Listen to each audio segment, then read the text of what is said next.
أعوذ بالله من الشيطان الرجيم. بسم الله الرحمن الرحيم. يا أيها الذين آمنوا اذكروا الله ذكرا كثيرا وسبحوه بكرة وأصيلا. آمنت بالله صدق الله مولانا العظيم. وقال الله تبارك وتعالى في شأن حبيبه بسم الله الرحمن الرحيم. إن الله وملائكته يصلون على النبي يا أيها الذين آمنوا صلوا عليه وسلموا تسليما. اللهم صل على سيدنا ومولانا محمد وعلى آله وأصحابه أجمعين. آپ سب معززین کو درگاہ لابا شریف میں خوش آمدید کہتے ہیں. السلام علیکم ورحمۃ اللہ وبرکاتہ. بہت مسرت اور خوشی محسوس ہو رہی ہے آپ سب احباب کو یہاں دیکھ کر. یہ محبت اور پیار اللہ تعالیٰ ہمیشہ ہمیشہ ہم سب کے درمیان قائم اور جاری رکھے. موجودہ صورتحال کے جو بھی چیلنجز ہیں وہ ہم سب کے سامنے ہیں کووڈ-19 کی وجہ سے، اور اس وجہ سے نہ صرف ہم بلکہ پوری دنیا ان مشکلات اور مصائب کا سامنا کر رہی ہے اور اپنی طرف سے کوششیں کر رہی ہے کہ اس مخمصے سے، اس مصیبت سے جلد عہدہ برآں ہو سکے، اپنے آپ کو نکال سکے. یہ بھی آزمائش ہے ایک طرح سے اللہ تبارک و تعالیٰ کی طرف سے، جس طرح کہ اس نے اللہ تعالیٰ نے ارشاد فرمایا کہ ہم آپ کو آزمائیں گے کہ آپ کے جانوں کے نقصان کی صورت میں، مال کے نقصان کی صورت میں، بھوک اور اس طرح کی ابتلا اور آزمائش کی صورت میں. لیکن ساتھ میں اللہ تبارک و تعالیٰ نے انسان ذات کو جو فوقیت اور افضلیت عطا فرمائی تھی باقی مخلوقات کے درمیان، وہ علم تھا، وہ اشیاء کی پہچان تھی، جو تخلیقات الہی ہے ان سب کی پہچان تھی، ان کے حقائق کا علم تھا. اس وجہ سے باقی مخلوقات پر نوع انسانی کو اللہ تعالیٰ نے شرف، شان، ممتاز طریقے سے عطا کیا کہ اپنی نیابت عطا فرما کہ تم بھی اس زمین پر میرے خلیفہ ہو، اور اس زمین پر تصرف کا تمہیں اختیار بھی مل گیا، اور اس تصرف سے، اس کوشش سے نتائج بھی برآمد ہوں گے. یہ بھی اللہ تبارک و تعالیٰ نے انسان کو توفیق عطا فرمائی. تو بے شک کوششیں ہو رہی ہیں اور دعائیں بھی ہیں، کیونکہ دعا کا دروازہ اللہ تعالیٰ نے ہمیشہ کھلا رکھا ہے کہ اس مصیبت سے جلد ہم باہر آ سکیں، یہ تکلیف دہ صورتحال جلد ختم ہو سکے. اور جو ماہرین صحت، ڈاکٹر، سائنسدان دن رات کوشش کر رہے ہیں اس کے علاج کو تیار کرنے کے لیے، ہماری دعائیں ان کے ساتھ ہیں، ہماری نیک تمنائیں ان کے ساتھ ہیں کہ جلد سے جلد اپنے کوششوں میں وہ کامیاب ہو جائیں اور انسان کو اس مصیبت سے چھٹکارا مل سکے. ہمارے یہاں جمع ہونے کا مقصد طریقہ عالیہ ہے، جس طریقت سے ہماری وابستگی ہے، جس طریقت کو ہم نے اپنے مرشد کامل کی صحبت میں رہ کر سیکھا ہے. اس طریقت کی وجہ سے ہمیں شریعت نصیب ہوئی، اس شریعت پر عمل کی توفیق عطا ہوئی. اس طریقت کی وجہ سے، مرشد کامل کی صحبت کی برکت سے، ان کے توجہات سے ہمارے دل میں اللہ تعالیٰ کی یاد پیدا ہوئی، ہمارے دل میں حضور نبی پاک علیہ السلام کی محبت اور ادب اور عشق نصیب ہوا، اور ان کے ساتھ ہماری وابستگی پیدا ہوئی. یہ سب جو اثرات آج اس وقت ہمیں تھوڑے یا بہت نظر آ رہے ہیں، یہ سب مرشد کامل کی صحبت کا اثر ہے، ان کی تربیت کا اثر ہے، طریقہ عالیہ سے وابستگی کی یہ برکتیں ہیں. آج ہمیں اگر کہیں بھی کسی جگہ تھوڑی جگہ ہیں یا زیادہ جگہ ہیں، عزت سے پکارا جاتا ہے، یہ ساری برکتیں مرشد کامل کی نسبت کی وجہ سے ہے، طریقہ عالیہ کی نسبت کی وجہ سے ہے۔ جس طرح سعدی نے کہا ہے کہ میں ایک مرتبہ چلا گیا حمام میں اور میں نہانے لگا تو مجھے مٹی دے دی گئی کہ نہانے کے لیے اس مٹی کا استعمال کرو، گلے خوشبو ادھر حمام روز ہے، رسی دست محبوب بدست۔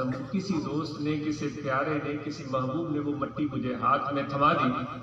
میں حیران ہو گیا کہ یہ مٹی کیسی مٹی ہے جس میں اتنی خوشبو۔ اس خوشبو نے مجھے، اس کی تلاویز خوشبو، مسحور کن خوشبو مجھے اتنی تو بھائی کہ میں اس مٹی سے ہم کلام ہو گیا۔ اس مٹی سے میں نے سوالات پوچھے، بدو گفتم کہ مشکی یا عبیری، میں نے کہا تم مٹی ہو یا مشک ہو اور عنبر ہو؟ بدو گفتم کہ مشکی یا عبیری، ازبوئے دلا بیزے تو مستم، تیری خوشبو کی وجہ سے میری دل، میرا دماغ اتنا مسحور ہوا ہے کہ میں مست ہو گیا۔ کہاں مٹی جو کہ ہم کپڑوں پر بھی لگنے نہیں دیتے، اگر کپڑوں پر لگے تو کپڑوں کو دھوتے ہیں، پاؤں کو لگ جائے تو پاؤں کو صاف کر دیتے ہیں، یہاں تک کہ جوتے پر بھی ہم برداشت نہیں کرتے۔ اگر مٹی کی دست جوتے پر بھی آ جائے تو اس پر بھی ہم برداشت نہیں کرتے، اس کو صاف کر دیتے ہیں۔ سعدی کہتا ہے کہ اس مٹی میں کیا خاصیت تھی کہ ایک بڑے شاندار باعزت دوست نے مجھے دی، اور اس مٹی کو جب میں نے ہاتھ میں تھاما تو اس میں اس قدر خوشبو تھی کہ میں مسحور ہو گیا۔ تو میں نے اس سے پوچھا کہ یہ کیسے؟ مٹی میں خوشبو، اور خوشبو بھی کوئی معمولی نہیں، غیر معمولی، کہ میں مسحور ہو گیا ہوں۔ تو اس مٹی نے، کیونکہ جو بھی اہل دل ہوتے ہیں، جو بھی اللہ تعالیٰ کی تخلیقات میں غور و فکر کرتے ہیں، جس کی تلقین اللہ تعالیٰ نے خود ہمیں فرمائی ہے، اگرچہ ہم بحیثیت امت، بحیثیت ایک پاکستانی زیادہ تر لاپرواہ واقع ہوئے، کسی چیز پر غور نہیں کرتے، کسی چیز کو سنجیدہ نہیں لیتے، اور کچھ بھی اگر کوئی حادثہ درپیش آ جائے تو اس کو ایک دم بھول جاتے ہیں۔ اس حادثہ سے ہم سبق نہیں سیکھتے، اس حادثہ کے بعد اپنی چال چلن کو درست کرنے کی ہم کوشش نہیں کرتے۔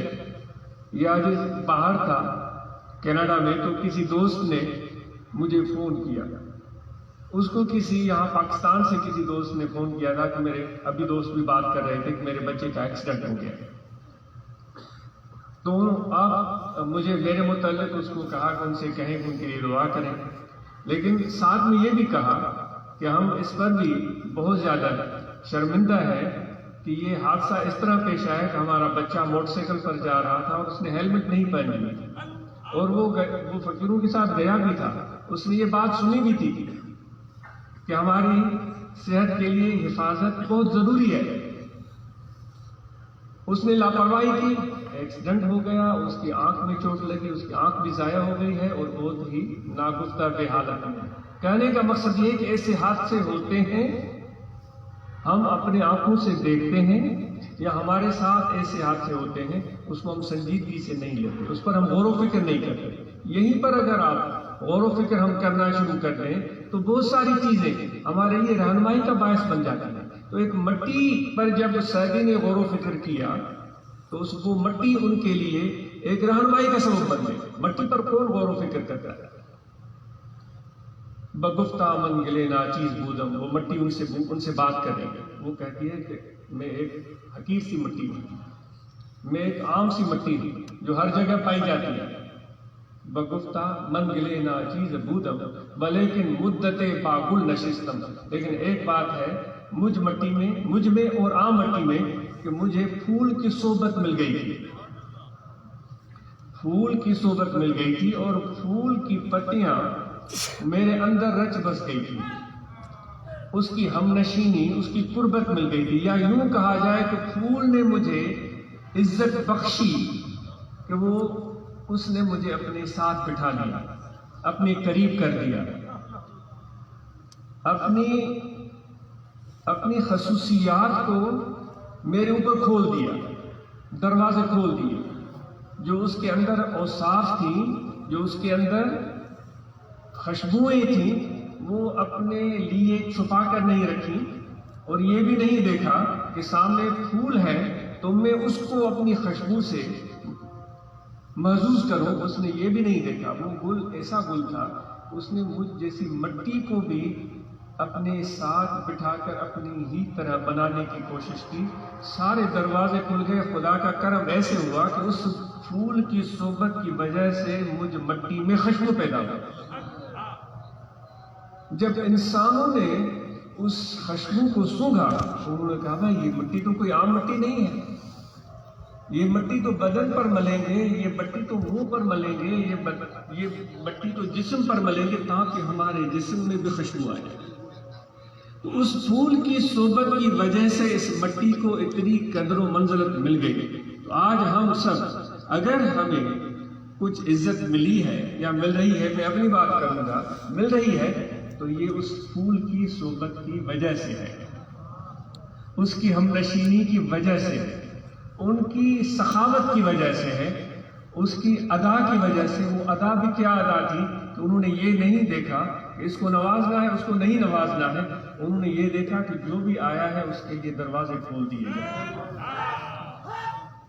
وہ اگر مٹی ہے تو بھی دروازے کھول دیے جائیں، اگر کوئی مٹی سے الگ کوئی چیز ہے اس کے لیے بھی۔ تو الحمدللہ ہم ان خوش قسمت اور خوش نصیب لوگوں میں سے ہیں، ورنہ تو ہم اپنے عزیز و اقارب کو دیکھیں گے، ہم اپنے دوستوں کو دیکھیں گے تو وہ ان دوست ہمیں پیار کی نظروں سے دیکھتے ہیں، عزت کی نظروں سے دیکھتے ہیں، جو پہلے ہمیں پوچھتے بھی نہیں تھے، جو ہمیں پوچھتے بھی نہیں تھے، جو ہمارے ساتھ گفتگو کرنا بھی پسند نہیں کرتے تھے، اب وہ برملا کہتے ہیں کہ ماشاءاللہ کیا ہو گیا ہے آپ کو، کیا اللہ نے اتنا آپ کو دے دیا ہے، عزت دی ہے، سب کچھ چیزیں دی ہیں۔ یہ سن کر میرے دل میں یہی خیال آتا ہے کہ ایاز قدر خویش بشناس، ایاز محمود کا غلام تھا، اس کی خدمت میں رہتا تھا تو لوگ اس کی بھی قدر و منزلت کرتے تھے، اس کا بھی ادب کرتے تھے، لیکن ایاز ان لوگوں کی قدر و منزلت کو دیکھنے کے بعد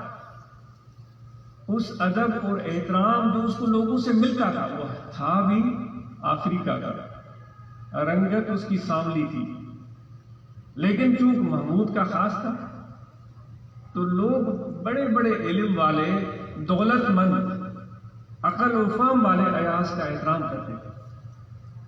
لیکن ایاز کے بارے میں رومی رحمۃ اللہ علیہ فرماتے ہیں کہ اس کا روز کا معمول تھا کہ رات کے ٹائم وہ کسی ایک کمرے میں دروازہ بند کر کے بیٹھ جاتا تھا، یہ رومی رحمۃ اللہ علیہ فرماتے ہیں۔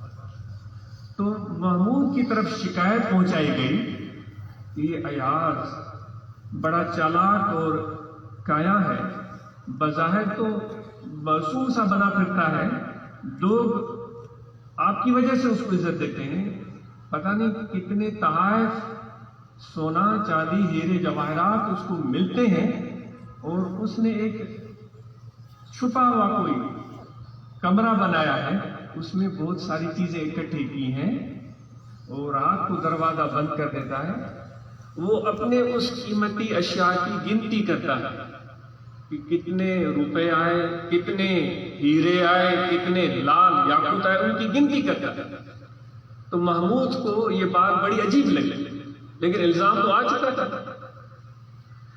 تو وہ جلال الدین رومی رحمۃ اللہ علیہ فرماتے ہیں کہ محمود ایک دن اس ٹائم پر اس کے پاس گیا جب وہ کمرے کے اندر موجود تھا، دروازہ کھٹکھٹایا تو ایاز باہر نکل آیا اور وہ بڑا پریشان ہوا، غیر متفقہ تھا۔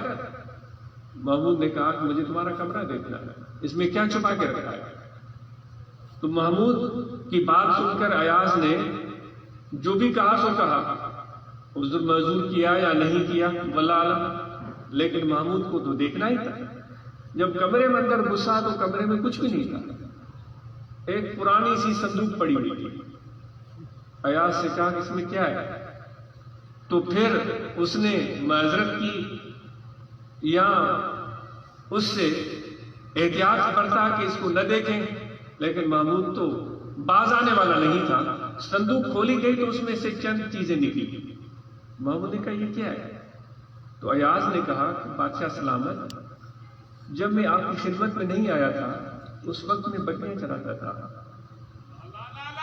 اور میری جو چند چیزیں اس وقت میرے پاس تھی ان میں سے ایک پھٹا پرانا یہ کرتا ہے، ایک ٹوٹی ہوئی چپل ہے، ایک پانی پینے کے لیے چھوٹا سا کٹورا ہے، وہ بھی جس حال میں تھا سو آپ سمجھ سکتے ہیں، اور یہ چند ایک چیزیں ہیں میں نے صندوق میں تب سے سنبھال کے رکھی ہے جب میں آپ کے پاس آیا تھا۔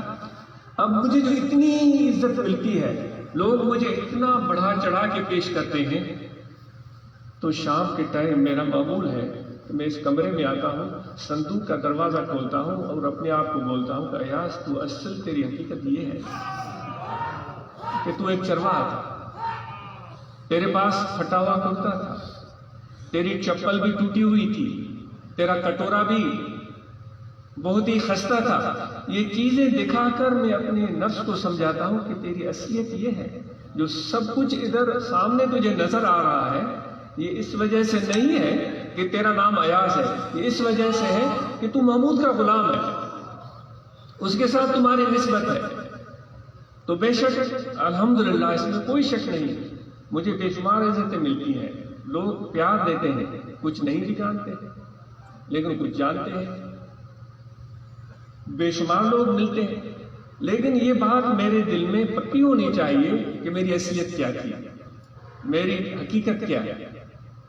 آپ سب کے خلفائے کرام کو بھی یہ بات عرض کی جائے گی کہ اس چیز پر ہماری نظر ہونی چاہیے، جب بھی شام کو جب ہم سونے کے لیے اپنے کمرے میں جائیں تو ان چیزوں کو یاد ضرور کریں کہ میں پہلے کیا تھا، میری حیثیت قدر و منزلت کیا تھی، اب خدا نے کتنا مجھے نوازا ہے، اس پر دل کھول کر اللہ کا شکر ادا کریں۔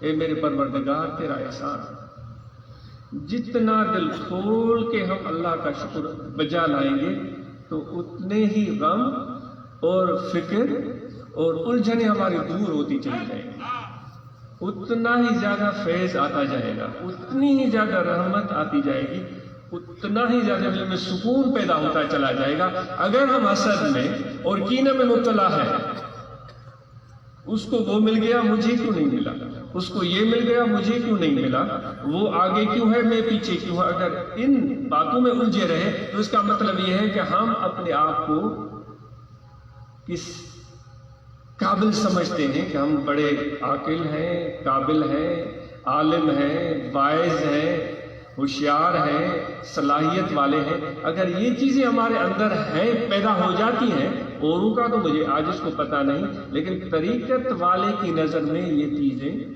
تصوف کی نظر میں یہ چیزیں ناپسندیدہ ہیں۔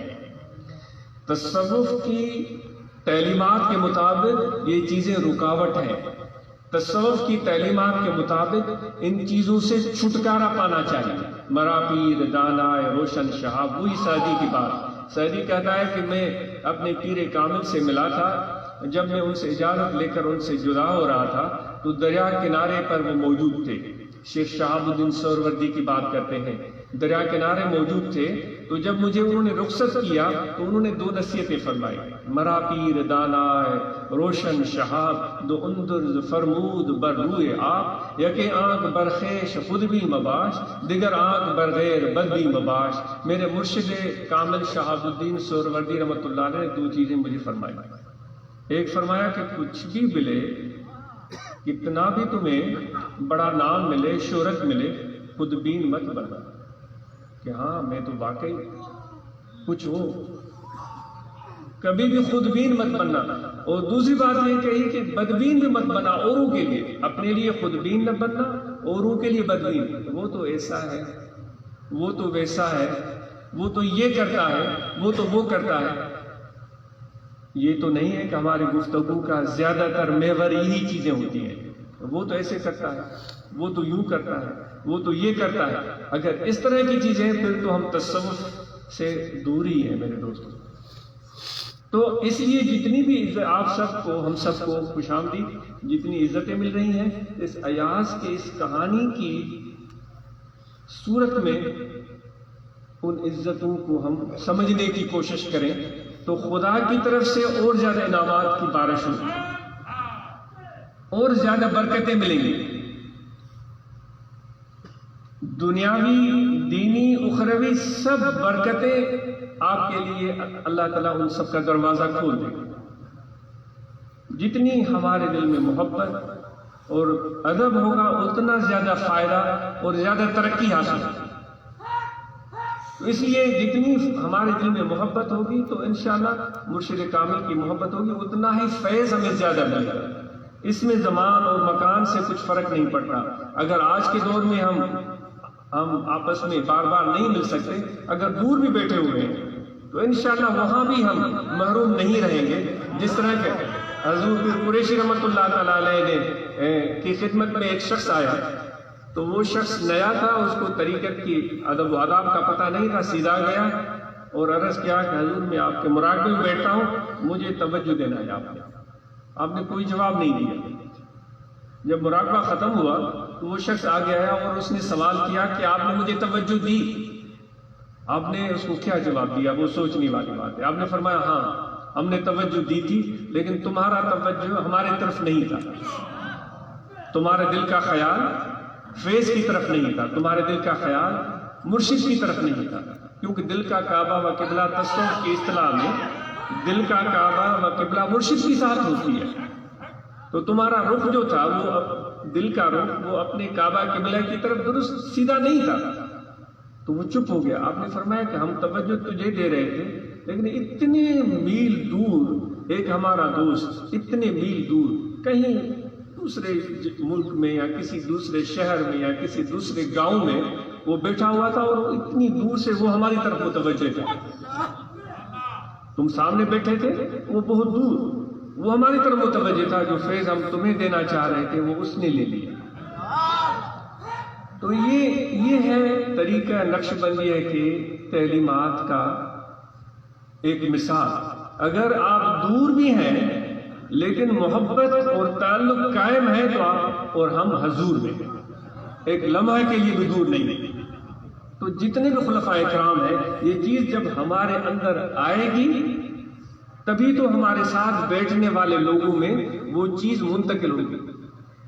جو کنویں میں چیز ہوتی ہے، جیسا بھی پانی ہوتا ہے میٹھا یا کھارا، جب وہ لوٹیاں بھر بھر کے باہر آتی ہیں اور اس کھائی میں الٹ کر پانی پھینکتی ہیں تو اگر کنویں کا پانی میٹھا ہوگا تو کھائی میں بھی جو پانی جائے گا وہ میٹھا جائے گا. ایسا ہے یا نہیں؟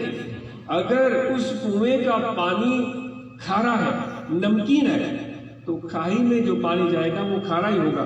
کھائی کا قصور نہیں ہے، اس نالے کا قصور نہیں ہے، وہ پانی کا قصور ہے کہ پانی میں کچھ کمی ہے. تو اس لیے ہم مریدوں کو یا جو ہمارے ساتھ بیٹھنے والے ہیں ان میں اگر ہمیں کوئی کمزوری نظر آ رہی ہے، ایسا تو نہیں ہے کہ ہمارے اندر ہی وہ خرابی ہے، اس وجہ سے وہ بیچارہ وہ بھی محروم ہو رہا ہے. تو اس لیے یاد رکھیں ہم اپنے باطن، روح اور قلب کو جتنا درست کرنے کی کوشش کریں گے ساتھ بیٹھنے والوں پر بھی وہی اثر ہے. اور کبھی بھی یہ چیز نہیں سوچنی چاہیے کہ میں تو ٹھیک ہوں، میں تو اچھا ہوں، میں تو سائیں ہوں، میں تو پیر ہوں، میں تو خلیفہ ہوں، میں تو مفتی ہوں، میرے اندر کیا کمی ہو سکتی ہے. میں شہاب الدین سہروردی جیسا ولی اور سیدی رحمت اللہ علیہ جیسا مرید، ان کی عقل، دانش، حکمت کو اگر دیکھنا ہے تو سیدی کی کتابوں کو پڑھ کر دیکھیں. وہ کہتے ہیں کہ سیدی کی کل ہی ہم بچوں کے ساتھ بیٹھے ہوئے تھے، کل ہی بات ہو رہی تھی کہ بھائی وہ ایک مثل مشہور ہے کہ تقدیر کے قاضی کا یہ فتویٰ ہے ازل سے. کسی شاعر کا شعر ہے، تقدیر کے قاضی کا یہ فتویٰ ہے ازل سے کہ جرم ضعیفی کی سزا ہے مرگ مفاجہ. یعنی کہ جو زیادہ طاقتور ہوتا ہے وہ کمزور کو ختم کر دیتا ہے. یہ اس دنیا میں یہ دستور نظر آتا ہے. یہ دنیا میں چھوٹی مچھلی کو بڑی مچھلی کہا جاتی ہے، اس بڑی مچھلی سے ایک اور بڑی مچھلی ہوتی ہے وہ اس کو کہا جاتی ہے. ایک چھوٹا طاقتور کوئی غریب انسان ہے، اس کو کوئی اس سے زیادہ طاقتور بندہ اس کے حقوق مسلط کر دیتا ہے. پھر اس کے اوپر کوئی اور بیٹھا ہوا ہوتا ہے، اس کے اوپر کوئی اور بیٹھا ہوا ہوتا ہے. تو یہ سلسلہ آپ کو ہر جگہ نظر آتا ہے. لیکن سعدی نے کہا ہے، وہ شعر تو مجھے یاد نہیں آ رہا ہے لیکن گلستان پوری پڑھی ہے، تو اس میں وہ کہتا ہے کہ بھائی اگر چیونٹیاں اگر چونٹیاں اگر کسی معمولی چیز کا ہم مثال دیتے ہیں تو چونٹی کا نام لیتے ہیں، بھائی تمہیں تو چونٹی کی طرح مسل کے رکھ دوں گا، ایسے بولتے ہیں نا، تمہیں تو چونٹی کی طرح مسل کے رکھ دوں گا، تو ہوتا کون ہے؟ تیری حیثیت ایک چونٹی کے برابر بھی نہیں ہے۔ یعنی کسی کی کمزوری کو اگر ہم ضرب مثل کی طور پر جب بیان کرتے ہیں تو چونٹی کا نام آتا ہے۔ تو سعدی کہتا ہے کہ اگر چونٹیاں بھی متفق ہو جائیں، متحد ہو جائیں اور یکسو ہو جائیں، اور دوسری طرف اگر طاقتور کسی چیز کا ہم مثال دیتے ہیں تو کیا بولتے ہیں کہ بھائی یہ تو شیر ہے، یہ تو ببر شیر ہے، یہ تو شیر ہے، یعنی اس کی بہادری اور طاقت کا مثال ہم شیر سے دیتے ہیں، کمزوری کا مثال ہم چونٹی سے دیتے ہیں۔ تو سعدی کہتا ہے کہ اگر چونٹیاں ساری کی ساری جتنی بھی ہیں جو ایک گروہ کی صورت میں کہیں رہتی ہیں، وہ متفق ہو جائیں اور یکسو ہو جائیں اور منظم طریقے سے اگر وہ شیر پر چڑھ دوڑیں تو شیر کی کھال ادھیڑ دیں گے، شیر کی کھال ادھیڑ دیں گے۔ یعنی کہ یہ بھی حرف آخر نہیں ہے کہ کمزور خامخواہ مارا جائے، کمزور اگر غیر منظم ہوگا، تتر بتر ہوگا، پھر تو اس کو طاقتور ہڑپ کر جائے گا، لیکن اگر وہ منظم اور مل جل کر رہے تو کوئی اس طاقتور بندہ اس کا بال بیکا نہیں کر سکتا۔ تو ایک تنظیم بھی آپ کو میسر ہے جماعت اسلامی المسلمین کی صورت میں، اس کے ایک ممبر اور کارکن کی حیثیت میں آپ منظم طریقے سے مل کر آگے بڑھیں۔ اور ہمارا مقصد کیا ہے یہاں آنے کا مقصد، تنظیم سازی کا مقصد کہ لوگوں کو اللہ تعالیٰ کے ذکر اور یاد سے روشناس کرنا۔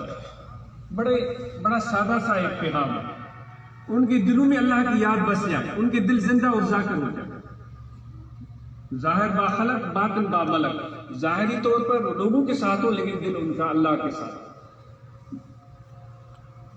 باتیں طویل ہو جائیں گی، امید ہے کہ وہ جو میں عرض کر رہا تھا کہ یہاں آئے ہیں ہمیں عزت ملی ہے، دنیا میں تھوڑے یا بہت لوگ ہمیں جو بھی جانتے ہیں، اس کے پیچھے جو ایک وجہ ہے اس کو بیان کرنے کی کوشش کی گئی۔ اب ہماری ذمہ داریوں کی بات آتی ہے، اتنی عزت بھی مل گئی، لوگ بھی ہمیں جانتے ہیں، ہماری کچھ ذمہ داریاں بھی بنتی ہیں۔ ایسے تو نہیں ہے کہ خامخواہ ہم خان صاحب بنے پھرے اور کام کچھ آتا نہیں، ذمہ داری اٹھانے کے قابل ہے ہی نہیں، اور ہم وہ رسمی مرید کی طرح قربان قربان قربان۔ ہمیشہ یہ سندھ کے رسمی پیری مریدی والی بات کا ذکر آتا ہے، وہ مرشد آ کر پہنچا تو سب سے پہلے وہ ایک مرید بھاگا، سیں قربان قربان قدموں پر قربان، ماں خادم سیں ماں غلام سیں مانو۔ ویسے ہی ہم سندھیوں کی یہ آجی دل میں ہوگی، کتنی ہوگی وہ ہر کوئی جانتا ہے، لیکن یہ تو ہم کرتے رہتے ہیں۔ تو وہ پیر صاحب زور سے آئے تھے، اس نے کہا بھائی وہ تو ٹھیک ہے، ذرا یہ میرا گھوڑا بھی تو کہیں جا کر باندھو۔ اس نے کہا صحیح میں قربان گھوڑا آپ خود باندھا۔ وہ گھوڑا بیچارے نے باندھا، پھر وہ کھڑا ہے صحیح قربان بھائی قربان تو پھر ہونا، ابھی میرے گھوڑے کو کچھ گھاس بھی چاہیے۔ اس نے کہا صحیح قربان جاؤ، گھاس کا بندوبست خود کر۔ وہ پیر صاحب پریشان ہوئے، بھائی عجیب آدمی ہے، اتنی وہ جا بھی نہیں رہا ہے اور قربان بھی کیے جا رہا ہے۔ ایسا تو نہیں ہے کہ ہم اس درگاہ پر قربان کرتے ہیں۔ تو پھر اتنے میں ادھر ادھر سے اور بھی لوگ پہنچ گئے، تو پیر صاحب آ گئے تو کوئی بھاگا چارپائی لے آیا، کوئی بسترا لے آیا، کسی نے چھڑکاو کیا، کسی نے چٹائیاں بچھائی، تو ایک رونق سی لگ گئی۔ اور پیر صاحب وہ ٹیک لگا کر بیٹھ گئے۔ تو مریدوں نے کہا کہ بھائی اب مرشد آئے تو لنگر تو بننا چاہیے۔ تو کسی نے جا کر وہ لنگر بنایا، روٹی پکائی، اور اس کو بول رہے ہیں کہ بھائی کچھ لکڑیاں لے کر آؤ، کوئی مرغی لے کر آؤ۔ وہ کہہ رہا ہے قربان، لیکن یہ کام تو آپ نے خود کرنا۔ یعنی کوئی بھی کام نہیں کیا لیکن قربان کہنا بھی نہیں چھوڑا۔ پتہ نہیں بات سے بات نکلتی جا رہی، بہت معذرت ہے۔ آخر میں جب کھانا وانا لگ گیا اور سب تیار ہو کر دسترخوان پر بیٹھنے لگے تو جو وہاں مریدین آئے ہوئے تھے انہوں نے کڑوے منہ سے اس کو کہا ہے کہ نکما کچھ کیا ہی نہیں، صرف قربانی کیے جا رہا ہے، اب کھانا کھا رہے ہیں مرشد کے ساتھ تو اس کو بھی بول دیتے ہیں۔ تو اس کو کہا کہ بھائی آؤ کھانا تو کھاؤ۔ اس نے کہا بھائی صبح سے لے کر شام تک صرف بے فرمانیاں ہی بے فرمانیاں کی، نہ میں نے گھوڑے کو باندھا، نہ میں نے گھاس کاٹی، نہ چارپائی لے کر آیا، نہ چھڑکاؤ کیا، نہ بستر، کچھ بھی نہیں، اتنی بے فرمانیاں۔ اب تو یہ بالکل یہ بھی فرمان اگر میں نے ٹال دیا پھر تو میں کافر بن کے بنوں گا، اس لیے اس فرمان کو میں نہیں ٹال سکتا۔ تو وہ کھانے کے لیے بیٹھ گئے۔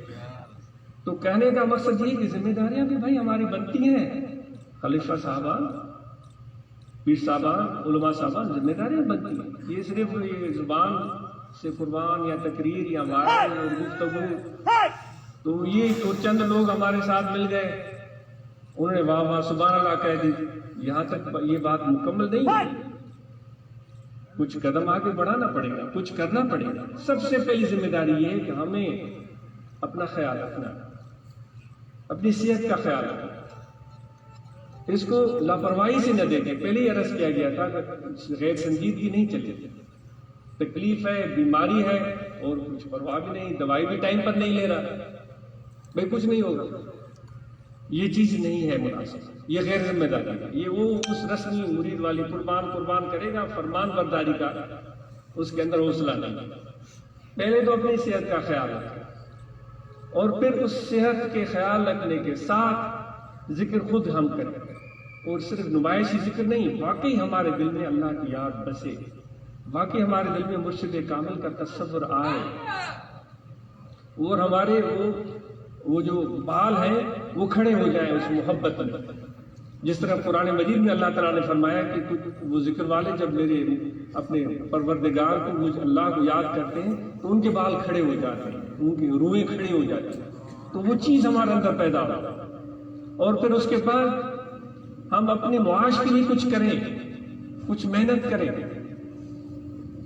وہ بہت ضروری ہے۔ اور پھر ہم اپنی اولاد کی، خلفائے کرام کو گزارش ہے، اپنی اولاد کی تعلیم کا بندوبست کریں۔ ہمارے بچوں کو بنیادی ضروری دین کی تعلیم آنی چاہیے۔ یہ صرف نہیں ہے کہ بھائی پیر کا بیٹا ہے، خلیفہ کا بیٹا ہے تو بس اب سر پر ہی بٹھائیں، ایسا نہیں ہونا چاہیے۔ الحمدللہ میں اپنی مثال عرض کر دیتا ہوں، جب 79 میں گیا تھا کراچی پڑھنے، بالکل 2 عمر تھا، تو جو ہمارے ایک استاد تھے تو وہ ان کا جو خیالات تھے پیری مریدی کے بارے میں بالکل ہی نگیٹو تھے، وہ بالکل پسند نہیں کرتے تھے، وہ برملا تنقید کرتے رہتے تھے ہر وقت۔ تو انہوں نے جب مجھ سے ان کا پیار ہو، مجھے بڑی بہت محبت کرتے تھے، تو وہ دکن کے تھے اور بڑے خوبصورت، اس میں شکل و صورت، اور بڑے ہی وہ بتاتے تھے کہ کوئی دکن میں پولیس IG یا کسی اچھی پوسٹ پر رہے تھے پھر پاکستان آ گئے، تو وہ مجھے کہتے تھے ہنستے ہوئے کہ بھائی میں نے زندگی میں ایک ہی صحیح پیر دیکھا ہے۔ تو ہم پوچھتے تھے وہ کون؟ وہ کہتے ہیں تمہارے والد، اتنی چھوٹی عمر میں انہوں نے تجھے تعلیم کے لیے یہاں بھیج دیا ہے، یہاں پڑھنے کے لیے، یہ کیسے ہوا؟ بھائی پیر کا بیٹا ہے، اس کو پڑھنے کی کیا ضرورت ہے؟ ایک مرتبہ نہیں، کئی مرتبہ اس استاد محترم نے مجھے یہ کہتے تھے کہ میں نے بھائی زندگی میں ایک معقول پیر دیکھا ہے۔ تو کہنے کا مقصد یہ کہ آپ اور ہم اس سے جی نہیں چڑا سکتے، یہ تاکیدی گزارش ہے۔ اپنے بیٹوں کو بھی تعلیم دلوائیں اور اپنی بیٹیوں کو بھی تعلیم دلوائیں۔ کیوں بیٹیوں کو نظر انداز کر رہے ہیں ہم لوگ؟ کیوں ہم ان کو ان کے حقوق نہیں دیتے؟ کیوں ہم ان کو کمتر سمجھتے ہیں؟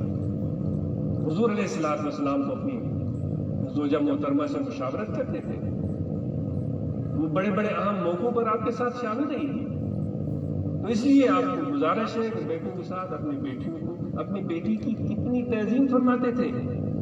ہم یہ لوگوں کو تو اش کروانے کے لیے تو یہ بات بڑے ترلے سے بیان کرتے ہیں کہ بھائی حضور علیہ الصلوۃ والسلام اپنی پیاری بچی کا اتنا احترام کرتے تھے، لوگ اش بھی کرتے تھے اور پھر وہ ہمارے مرید بھی بن جاتے تھے۔ لیکن آپ بتائیں، آپ اپنی بیٹیوں کا کتنا خیال کرتے ہیں؟ بتائیں کتنا خیال کرتے ہیں؟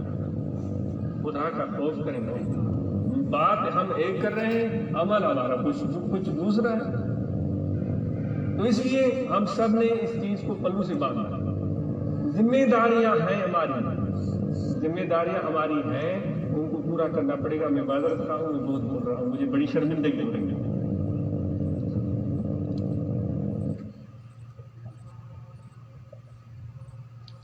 تو اس لیے معاشی کاموں کو جاری رکھنے کی ہم سب کی ذمہ داری ہے۔ میں اب ختم کر رہا ہوں اپنی گفتگو کو، اور تبلیغ کے کام کو بہترین طریقے سے سر انجام دینا ہے آپ اور ہم سب نے۔ اور تبلیغ کے کام کے لیے جو طریقہ کار ہے آپ بہتر سمجھتے ہیں۔ اپنے مراکز میں جہاں جہاں آپ لوگ رہتے ہیں، ضروری نہیں ہے ایک مرکز ہو، ضروری نہیں ہے ایک مطلب ہم بیرون ملک کسی ملک میں گئے تو وہاں دوستوں نے کہا کہ ہم یہاں مرکز بناتے ہیں۔ ایک مثال میں عرض کرتا ہوں، تو یورپین کسی ملک میں گئے تو دوستوں نے کہا یہاں مرکز بناتے ہیں۔ اچھا، وہ دوستوں نے ادھر ادھر دیکھنا شروع کیا تو ایک بندہ ان میں سے میرے پاس آیا، اس نے آ کر کہا کہ یہاں تو بہت سارے مرکز ہیں پہلے سے۔ پھر اس نے نام گنوائے، یہ بھی ہے، یہ بھی ہے، یہ بھی ہے۔ اس نے کہا کہ صحیح مرکز سے زیادہ یہاں پر کام کی ضرورت ہے، ذکر والے ہوں، محبت پیدا ہو۔ تو اس کی بات جو تھی وہ مجھے بہت پسند آئی۔ تو دوستوں، مرکز تو بن جاتے ہیں لیکن کام وہاں کیا ہوتا ہے؟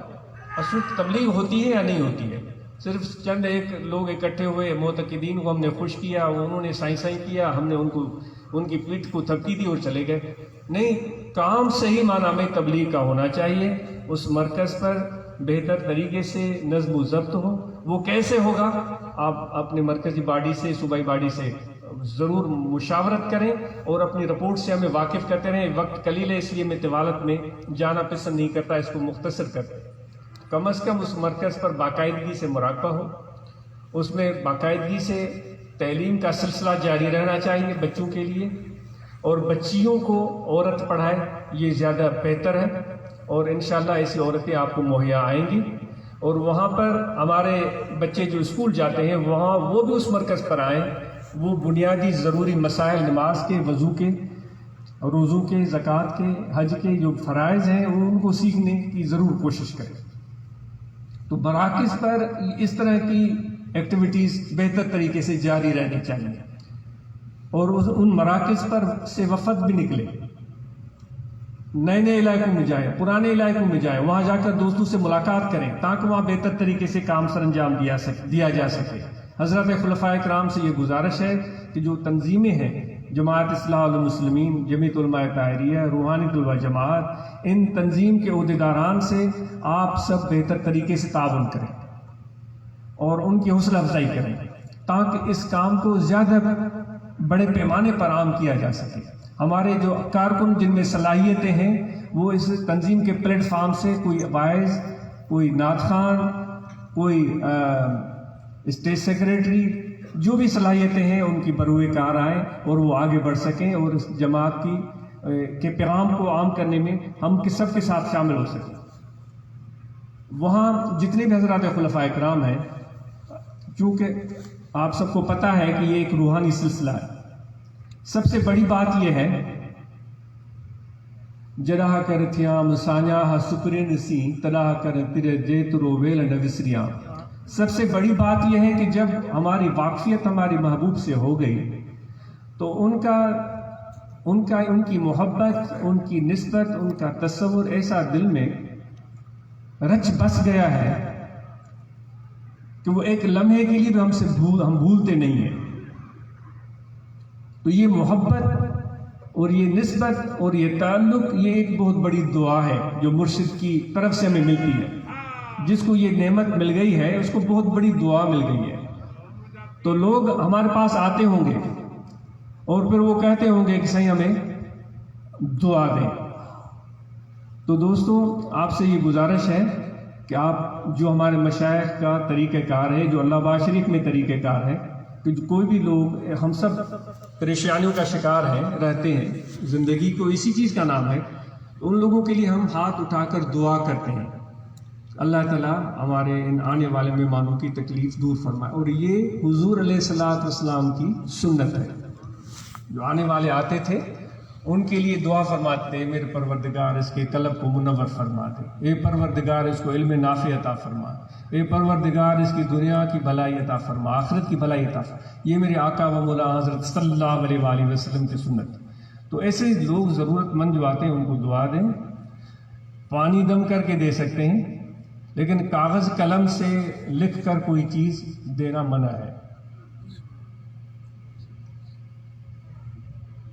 آپ دعا دیں، پانی دم کر کے دیں، کاغذ قلم سے لکھ کر کوئی چیز دینا منع ہے۔ یہ ہم سب کا یہ طریقہ کار ہونا چاہیے.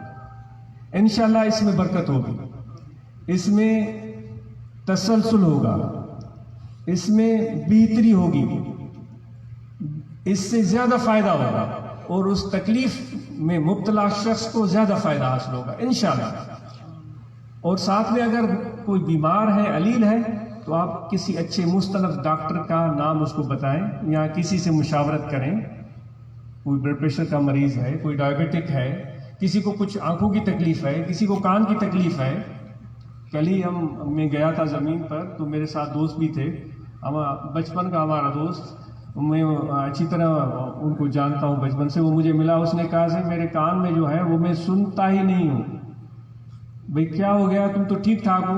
تو کسی نے مجھے بتایا ہمارے بچوں میں سے کہ یہ گیا تھا کسی جو یہ سندھی مال پڑیاں لگتی ہیں, مال مویشی کی جو بیچنے کی مراکز ہوتے ہیں جہاں ہفتے وہ لوگ اکٹھے ہوتے ہیں, یہ وہاں گیا تھا. کسی ایسے ہی عطائی شخص نے اس کو کہا کہ یہ کان میں دوائی ڈالو. وہ دوائی ڈال دی, وہ کان ہی اس کی سماعت ہی ختم ہو گئی. تو میرے دوستو ایسا ہرگز نہ کریں, غیر مستند آدمی کی طرف کسی کو بھیج کر اس کو نقصان نہ پہنچائیں.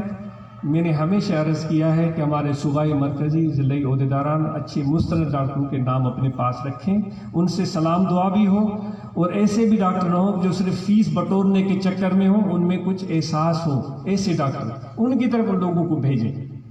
انشاءاللہ اس سے بہت فائدہ ہوگا اور آپ کو بہت دعائیں ملیں گی, بہت فیض ملے گا اور بہت خوشی ہوگی. اگر آپ اس طرح کریں گے بہت خوشی ہوگی. عاجز آپ کا بہت مشکور ہوگا تا دم آخر. اور ساتھ میں جمعی افراد کو یہ گزارش ہے کہ ہم اپنے بچوں کو علم بھی تو سکھائیں, اس کے ساتھ کوئی ہنر بھی سکھائیں. یہاں مدرسے میں یہ کام شروع کیا ہے ہم نے, انشاءاللہ اس کو بہتر بنانے کی بڑی ضرورت ہے. تو جو ہنرمند شخص ہے وہ کبھی بھوکا نہیں مرے گا. الیکٹریشین بنے, پلمبر بنے, درزی بن جائے, ڈرائیور بن جائے, ہیئر کٹنگ سیکھ لے, کوئی ہنر وہ ضرور ہمارے نوجوان نسل کو آنا چاہیے. تو اور ساتھ میں ذکر کریں, مراقبہ کا اہتمام کریں, شجر عالیہ کو یاد رکھیں اور ہم سب اس پر پوری طرح عمل کریں. آپ سب کا بہت شکریہ, آپ سب کا آنا اللہ تعالیٰ قبول فرمائے. آپ سب کو اللہ تعالیٰ صحت, عافیت, سلامتی اور عمر دراز سے نوازے. یہ محبتیں قائم رہیں, یہ ملاقاتیں ہوتی رہیں اور یہ فیض مرشد کامل کا عام ہوتا رہے. اور اسی طرح یہ حضور علیہ السلام کی محبت کا پیغام جو آپ نے فرمایا کہ مسلمان وہ ہے جس کے زبان سے اور جس کے ہاتھ سے اور لوگ محفوظ ہوں. حضور علیہ السلام کی خدمت میں اگر کوئی آیا, اس نے کہا کہ اس نے مجھے گالی بکی ہے یا مجھے کم و بیش بولا ہے, تو آپ نے اس کو صبر کی تلقین فرمائی کہ تم صبر کرو. تو یہ ہمارے مشائخ کی بھی یہی تعلیم ہے. ہم اسی تعلیم پر عمل کرتے ہوئے اس تبلیغ کو جاری رکھیں اور وفود کو تشکیل دیا جائے, اور نوجوان جو ہمارے ساتھ آگے بڑھتے ہیں آتے ہیں ان کو وفد میں شامل کریں اور ان کو تبلیغ کے لیے آگے بڑھائیں. اللہ تعالیٰ آپ سب کا آنا قبول فرمائے. جی ہمارے پیارے کافی وفات پا گئے ہیں اور ان کے لیے جامع مغفرت کی دعا کرتے ہیں. اور ساتھ میں یہ گزارش ہے کہ یہ جو کووڈ-19 چل رہا ہے اس میں ہم احتیاطی تدابیر کو ملحوظ رکھیں. جو زیادہ عمر کے لوگ ہیں وہ ہجوم والی جگہوں سے تھوڑا احتیاط کریں. اگر جانا ضروری ہو تو یہ ماسک لگا کر جائیں, اور بلا ضرورت کسی چیز کو چھونا, ہاتھ ملانا, ایسے احتیاط کریں, کیونکہ اس میں ماہرین صحت کا کہنا ہے کہ اس بیماری میں مبتلا ہونے کا اندیشہ بڑھ جاتا ہے. تو دعا بھی ہے کہ اللہ تعالیٰ سب ان بیماریوں سے محفوظ رکھے, اور متوفین کے لیے دعا ہے. وہ سب اب آپ کو اجازت ہے, آپ اپنی منزل مقصود کی طرف جائیں اور آپ کا سفر آسان ہو, اور واپس جا کر ایک نئے جذبے, ایک نئے شوق سے اس کام کو شروع کیجیے. الحمدللہ رب العالمین. اللہم صلی علی سیدنا مولانا محمد وعلی آلہ وصحبہ.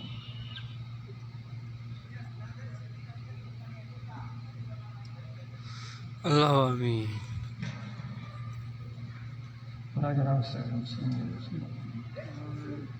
اللہم ربنا تقبل منا انک انت السمیع العلیم. صلی اللہ تعالی علی خیر خلقی و نور عرشی سیدنا و مولانا محمد وعلی آلہ وصحبہ. آپ سب کا بہت شکریہ, آپ سب پر اللہ کی رحمت ہے.